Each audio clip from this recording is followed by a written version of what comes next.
The other issue, Miranda, I'd love to get your thoughts on is Donald Trump's been suggesting, hinting that he might run again in 2024, of course, once he concedes this time. But the other option that's being floated a lot is his daughter, Ivanka. Is she a serious political proposition?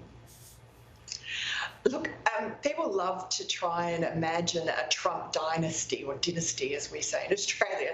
And that is, there's Don Trump Jr., who's very popular on the circuit. There was talk this week that he might head up the National Rifle Association. He's said that's not the case. And Ivanka, of course, spoke at the Republican convention, and she had this sort of keynote speech and was talked about after that as the sort of heir apparent to Donald Trump.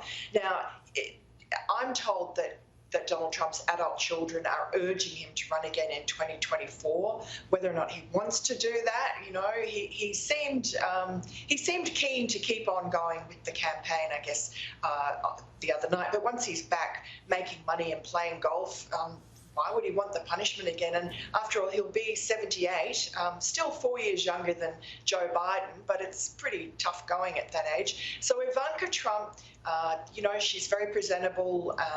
She hasn't, I guess, put a foot wrong. But look, I don't think that Americans are that keen on another dynasty like the Bush dynasty and the Clinton dynasty.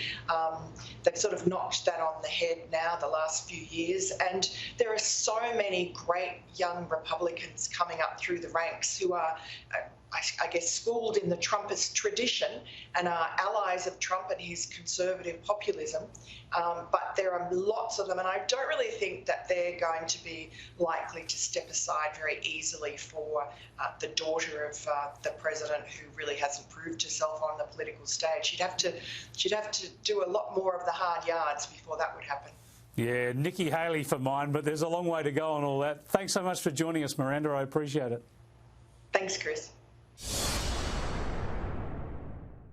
Strange days indeed in the US. Of course, that inauguration on January the 20th still seems a long way off.